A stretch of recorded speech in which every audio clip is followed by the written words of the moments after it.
What's good, YouTube? It's your boy Be Easy, and man, listen. Oh man, here we go again, guys. You know what? It's no greater time to be an 8 than right now.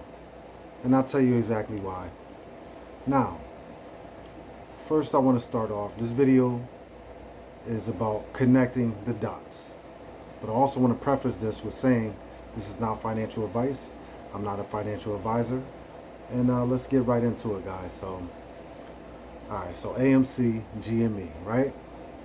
No greater time to be an 8, man. I want to start by saying that I spent a lot of time today trolling. I was trolling the shills, man. I was, why not? They're in the comments, and I'm pretty witty, so I go back with them and call one guy an ignoramus. I don't even know if he knows what that means, but anyways, I digress. Back to the point of connecting the dots. This is not financial advice. I'm not a financial advisor, but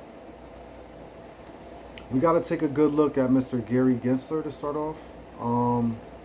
You got to wonder, is he, whose side he's on? Is he a double agent? Is he with the apes, or do they want a fair market as they claim?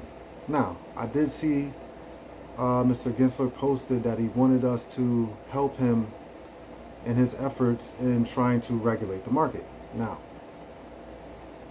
I find that funny because isn't that your job? But at the same time, I find it not funny, and I find it serious because for him to make these statements and to show the courage that he has to come out and basically, let us know that he is making attempts to try to get things right here. So again, Mr. Gensler, we don't know, if he's with us or not. But like I said, we do have clear evidence that there's a change coming. Now, is this change good or bad, we ask? Obviously, retail comes last whenever it comes to changes that are in the market. For example, this thing should have closed months ago, if you ask me. But I'm not a financial advisor. I don't know. I'm just an 8, and I'm just talking. I'm just, entertainment video. So, back to connecting the dots, guys. Let's think why we're having so much effort. So much effort. I mean, I'm reading that the FTDs were 35,000 or times, more than Amazon, or which is crazy and out of control. How do you feel to live on a stock which is a minute stock that you're claiming is easy to short, easy to bankrupt, but having trouble getting this thing below $30? I find that funny. Now again, we have so many people announcing their short positions, guys. I mean, why would you ever do that? And there's a clear and direct reason for that. It's legalities. I think Mr. Griffin needs a bit of help to continue to push the stock down with them not raising the debt ceiling, which allows them to continue to, make it short the stock by getting more loans, more and more loans, swapping out with the feds, bonds and treasuries, which allows them to gain more liquidity to continue to short the stock behind the dark pools and systematic internalizers.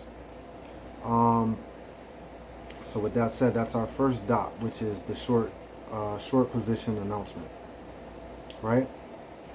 Now we have Mr. Gensler, which is the second dot, which would be the implementation of the new laws. And this is going to bring me to my second dot, which is, I don't know if I want to say taxes, but I do want to say they love retail investors.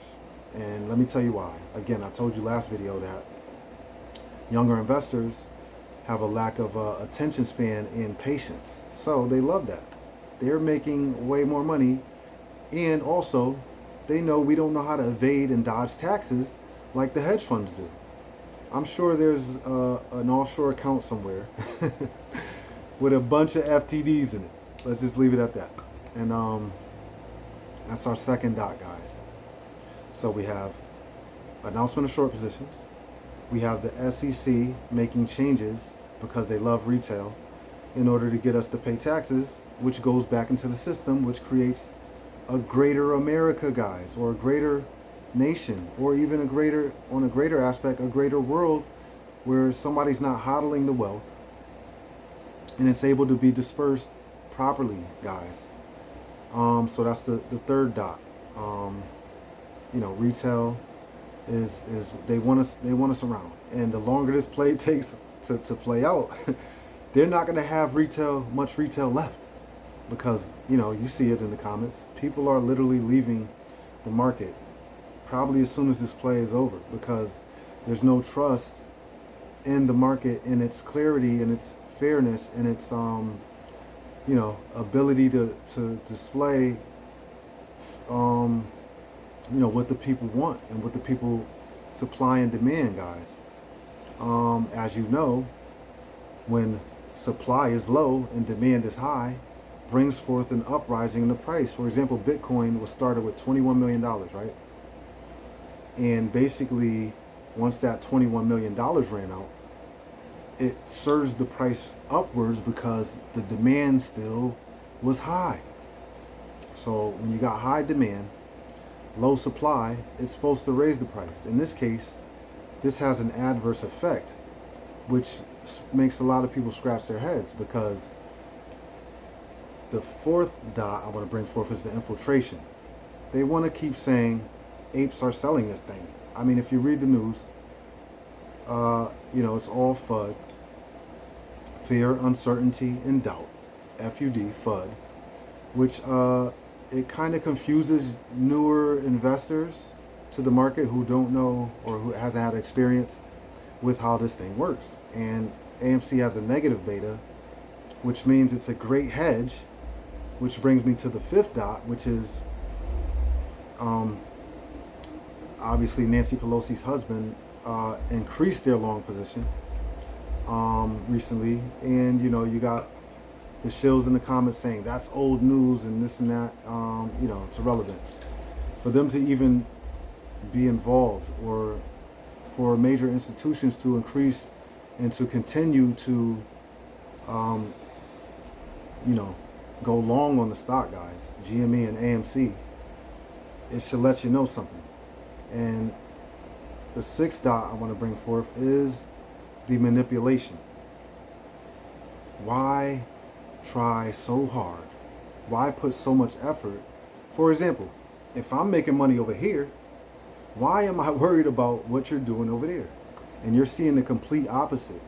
They're very concerned what we're doing over here. If you notice, and another thing is Jim Cramer. He's a funny guy. What can I say, man? You don't want to hate the guy, because I don't hate anyone. I admire people who love, and first of all. But for him to, kind of joke around with the situation, and that's going to be my next video I told you last time, which was the FBI breakdown of when to know when someone's lying or not, which will bring a lot more clarity to the situation.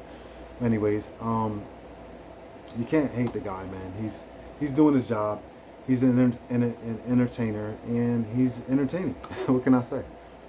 I get a kick out of this stuff, man, because to me, I'm a patient guy, man, and that's all this play is about. If you just continue to buy the dip and hold, and again, not financial advice, you're here on your own volition. No one coerced anyone who's in the ape side, ape nation, to do anything. People did their own due diligence. AMC is the #1 stock, and that's not from coercion, guys. That's, first of all, I'm a movie buff. I know a lot of you guys probably are movie buffs, and that's what this draws down to. I told you guys before, they shorted Toys R Us when me and my son used to go there a lot. We used to literally be there like every other week, and we miss Toys R Us. We don't want to see the same thing happen with AMC, guys, because no one wants to hodl inside of their homes while these billionaires are taking trips across the country in massive villas and things of that nature, and they want you stuck in the house watching your streaming app, and basically while they're doing a bunch of stuff behind the scenes. So I'm going to bring this last dot to your attention here, because I don't want to make this video too long. We'll keep connecting dots as this goes, but the last dot I want to bring forth is And the last dot will be fundamentals, guys. And this is just for lack of time. The fundamentals are starting to add up to the actual price, share price, and the movement and the future of AMC. Fundamentally speaking, Adam Aaron, he's buying several movie theaters that weren't able to survive the pandemic, and I'm just assuming that the shills in the comments and the people shorting the stock assume Adam Aaron, a brilliant man, is just going to go bankrupt all of a sudden, close all of the AMC theaters he just bought, and just be like, you know what, I'll throw in the towel, man. I got all this stuff going, and we got a movement here, and we have a great possibility, but I'm just going to, what the heck. But he did sign a major deal that allows AMC theaters to get a 45-day exclusive showing of certain movies that are going to be released. What does that tell you guys? Alright, so again, this video, I want to make it short and sweet. Connect the dots, guys. You don't need my help. You don't need anyone's confirmation bias, guys. You guys got in this play. You guys know what you're doing. And again, this stock is teaching us so much about the market, a lot orders, and basically the techniques that these hedge funds use to manipulate stocks. And again, it's not just these two stocks, it's the entire market, in my opinion. And yeah, guys, just stay tuned. I'm going to just continue to update you guys on the stuff you really need to know. We don't need the chart on this one. We don't need the technical analysis. We just have to buy and wait and hold, man. And that's it. And these hedge funds are sweating, man. They're bleeding internally. It's going to be a vulture fest as soon as this thing is over. They're going to be picking at each other to, pick up the remains of the remaining cash that's on board. So, guys, stay strong, light taps. And for my brother Trey and everyone who's involved with Ape Nation, I want to thank you guys for allowing me to learn so much about the market and to continue to, educate others and just spread the word, guys. And again, I'm still trolling in the comments. I'm on Robinhood. I'm trolling everywhere, guys. And I'm going to continue to stay strong for you and hold for you. And if you hold for me, it'll be great as well. I'll see you guys on the next one.